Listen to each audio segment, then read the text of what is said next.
நீங்கள் பார்த்துக் கொண்டிருப்பது உங்கள் விஜய். ஓம் சஹேஸ்திர ஷீர்ஷக புருஷக சஹஸ்திராக்ஷக சஹஸ்திரபாதக சபூமேகம் சம்பேத ஸ்தபுத்வா யுதிஷ்டத சாங்குலம்.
பாஞ்சால இளவரசியே, இவ்விடம் வருகை தர காரணம்? தம்மிடம் ஒன்றை வினவ வந்தேன் கங்கை மைந்தரே. என்னிடம் நீ வினவ உள்ள கேள்விகளுக்கு பதிலளிக்கும் நிலைமையில் நான் இல்லை. பாவிகளுடைய மனக்குமுறல்களை நீக்கி அவர்களுக்கு நல் வழியை காண்பிப்பது மகாபுருஷர்களின் கடமை அல்லவா?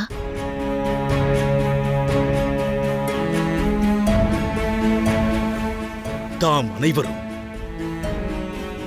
இழைத்திருக்கும் பாவத்திலிருந்து விலகி வரக்கூடிய வழிதனை எவ்வாறு நான் அறிவேன்? என்னுடைய அர்ப்பணிப்பை கூட பகவான் சூரியதேவர் ஸ்வீகரிக்க மறுக்கின்றார். கரத்தின் மூலம் வார்க்கப்படும் நீ மாதா கங்கை நீரோடு கலக்கவில்லை.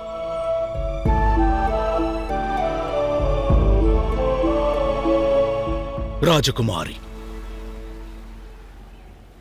தமது பாவத்தினால் இந்த அஸ்தினாபுரத்திற்கு இன்று பெரும் அவப்பெயரானது ஏற்பட்டிருக்கிறது.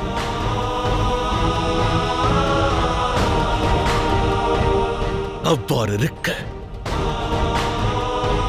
எவ்வாறு நல்வழியை நான் போதிப்பேன்? தாம் இழைத்த தவறுக்கு யமதர்மன் விற்றிருக்கும் திசை ஒன்றையே என்னால் காட்ட இயலும்.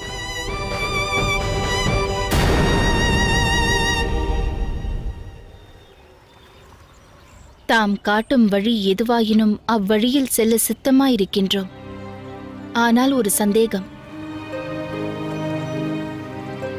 யமதர்மன் எம்மை என் செய்வார்? களங்கமடைந்த தமது ஆத்மாவை யமதர்மன் பரிசுத்தமாக்குவான். அப்படியென்றால் இந்த மாபெரும் தவறை யாம் இழைத்த பிறகும் யாம் அனைவரும் நல்வழிப்படுவதற்கு நல்வழி ஒன்று உண்டல்லவா?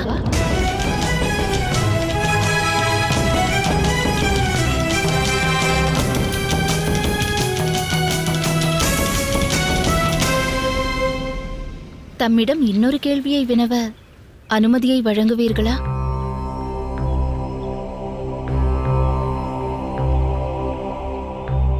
அந்த யமராஜருடைய மற்றொரு நாமம் தர்மராஜன் அல்லவா? எனில் யமனுடைய மார்க்கம் என்பது தர்மத்தின் மார்க்கம்தானே? நீ விவாதம் செய்கின்றாய் ராஜகுமாரி. தர்மம் பற்றி அறிந்திருந்தால் அதர்மம் புரிந்திருக்க மாட்டாய். தர்மம் அறியாதவர்கள் தர்ம வழிதனில் நடக்க இயலாதவர்களாகின்றார்கள்.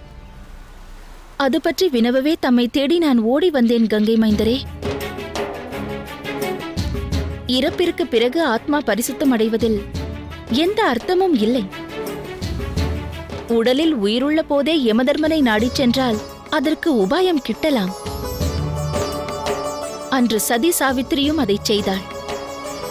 தான் வாழும் காலத்திலேயே யமதர்மனிடமிருந்து பதியை மீட்டெடுத்து வந்தாள். அன்று மகரிஷி உத்தாலகரின் புதல்வர் மகரிஷி நச்சுகேதர் என்ன செய்தார்? தவம் செய்து யமனிடம் வரம் பெற்றார். இதற்கு ஏதேனும் உபாயம் இருக்கலாம்.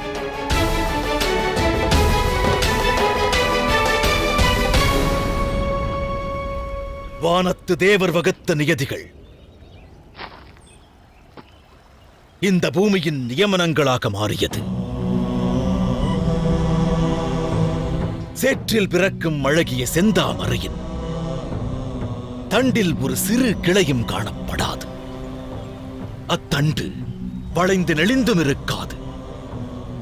சேற்றிலிருந்து ஆகாயத்தை நோக்கி உயர்ந்தெழும்.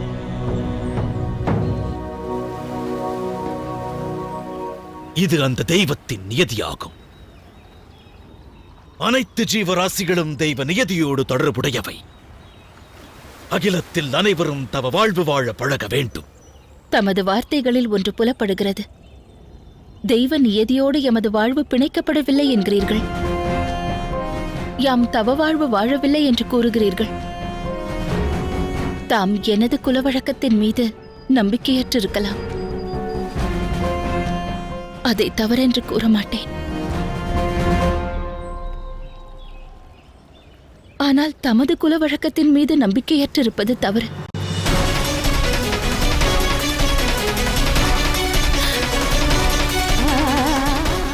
நீராதாரம் உள்ள இடத்தில் விருட்சம் சுலபமாய் வளரும்.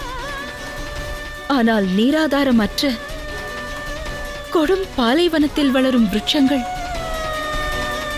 தவ நிலையை கொண்டதாக போற்றப்பட வேண்டும். கங்கை மைந்தரே, நானும் என் கணவர்களும் அதுபோன்ற கடினமான சூழலில்தான் தர்மத்தை பேணி காத்து வருகின்றோம் பிதாமகரே.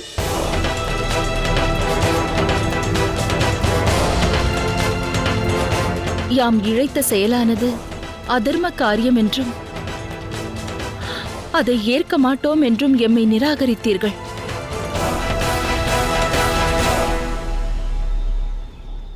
அது தம்முடைய கூற்றாகும் கங்கை மைந்தரே.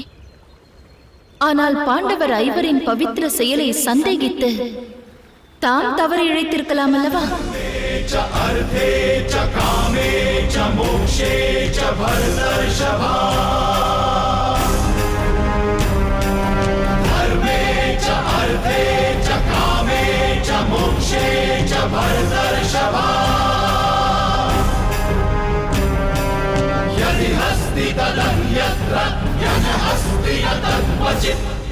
நானும் என்னுடைய கணவர்களும் பரிபூர்ணமானவர்கள் என்பது உண்மையானால் என் அர்ப்பணிப்பை ஏற்றுக்கொள்ளுங்கள் சூரியதேவா.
தம்மிடம் ஒன்றை வேண்டுகிறேன் கங்கை மைந்தரே.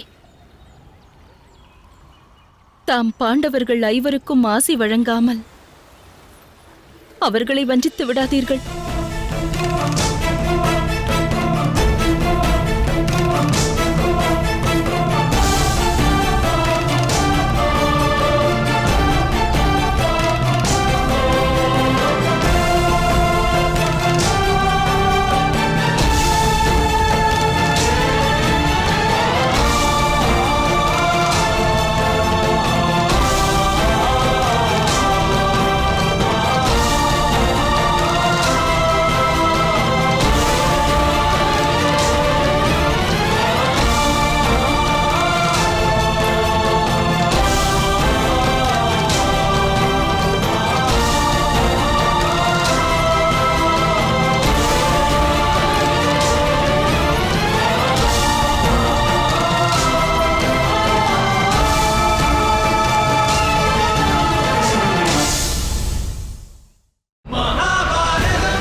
நீங்கள் பார்த்துக் கொண்டிருப்பது உங்கள் விஜய். அவையோர்களே, சக்கரவர்த்தி பாண்டுவின் புதல்வர் அரண்மனைக்கு வருகை தந்து கொண்டிருக்கிறார்.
பணிகின்றோம் மகாராஜா.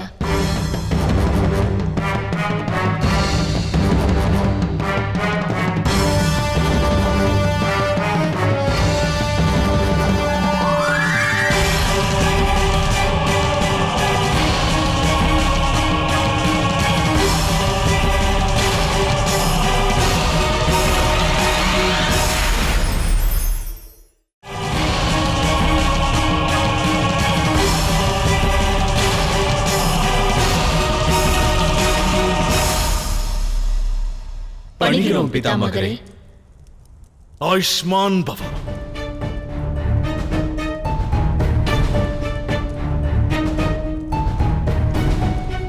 பணிகின்றோம் மகாமந்திரியே. நலமோடு வாழ்வீர்கள்.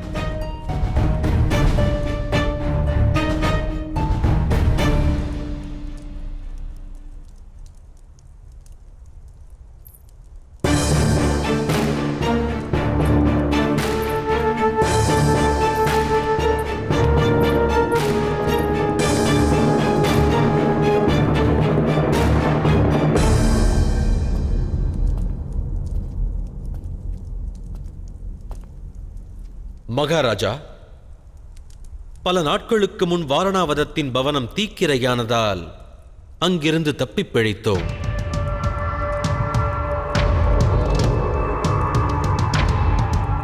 சில காரணங்களுக்காக அஸ்தினாபுரத்தை விட்டு விலகியிருந்ததால் நாங்கள் மடிந்தோம் என்று இந்த அகிலம் முடிவு செய்தது. தாமும் துரியோதனனை யுவராஜனாக்கினீர்கள். ஆனால் இப்பொழுது ராஜ்யத்திற்கு சேவை செய்ய நான் மீண்டும் வருகை தந்திருக்கின்றேன்.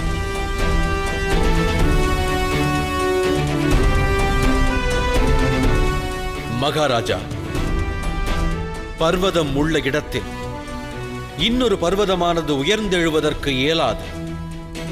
நிலத்தில் விளைச்சலை அறுவடை செய்யாமல் அதே நிலத்தில் புது விதையை விதைக்க இயலாது.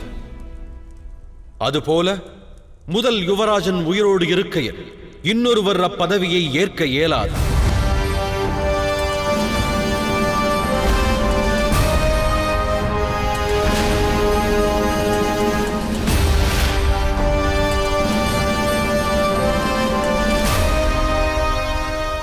நான் தம்மிடம் ஒன்று வேண்டுகிறேன். துரியோதனனுக்கு வழங்கப்பட்ட யுவராஜ பட்டத்தை அரசு திரும்பப் பெற வேண்டும்.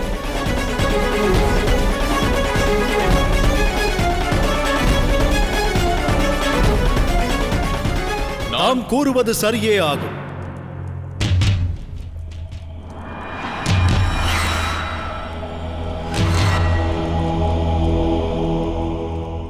தம்முடைய வருகையின் மறுக்ஷணமே என்னுடைய யுவராஜ பட்டம் அர்த்தமற்றதாகிவிட்டதண்ணா.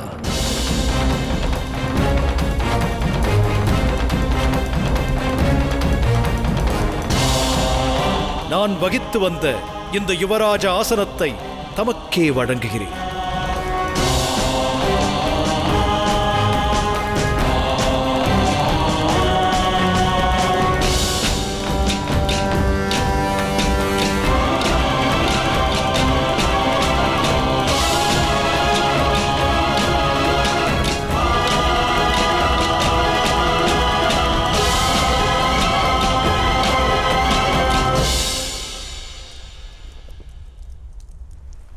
ஆசி வழங்குங்கள் அண்ணா.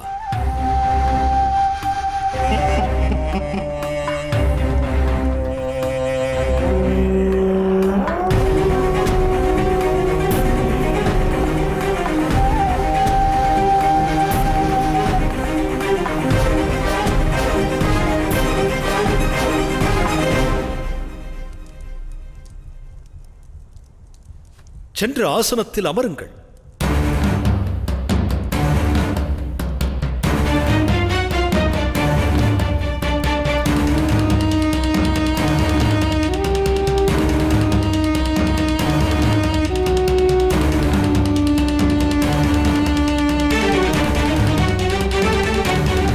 சற்று பொறுங்கள். என்னுடைய ஒரே ஒரு கேள்விக்கு தாம் பதிலளிக்க வேண்டும்.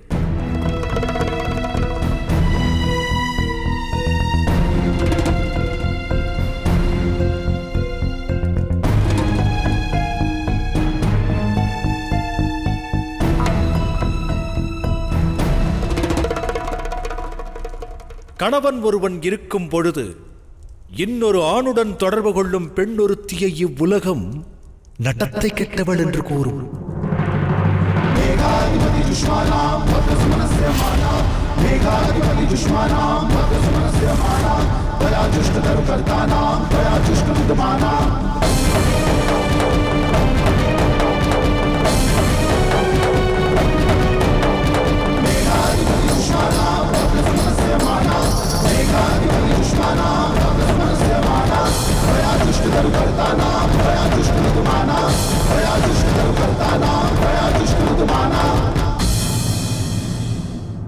அரசாட்சி நடக்கும் மற்ற ராஜ்யங்களில் அச்செயல் புரிபவர்களுக்கு சிறை தண்டனை வழங்கப்படுகிறது.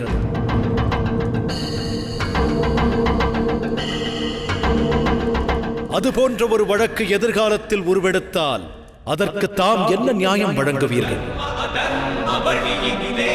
நன்மை தீமைக்கு இடையினிலே விளையும் போரினில் சத்தியம் வென்றிடுமா?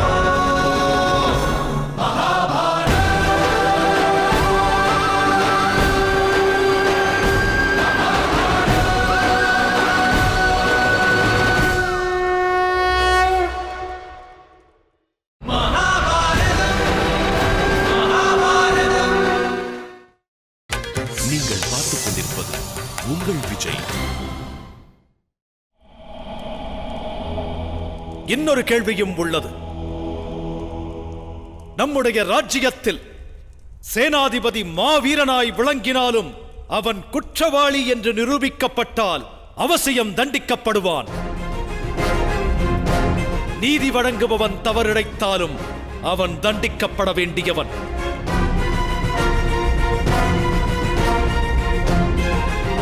அவ்வாறிருக்க யுவராஜரும் அவர் மனைவியும் குற்றவாளிகளானால் அவர்களுக்கு தண்டனை தருவது உச்சிதமற்றதா? கூறுங்கள் யுவராஜரே.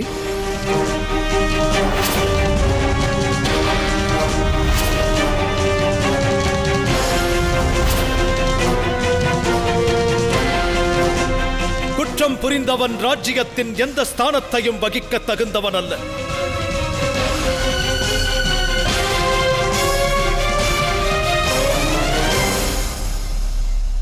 ஆகையினால் யுவராஜன் எனும் பவித்திர ஸ்தானத்தில் குற்றம் புரிந்த ஒரு நபரை அமர வைப்பது நியாயமாகுமா?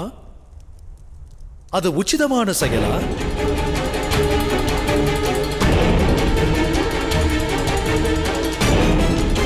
இந்த சந்தேகத்தை யுவராஜர் போக்க வேண்டும். இல்லையெனில் மகாராஜா, நியாயத்தை நீங்கள் வழங்க வேண்டும்.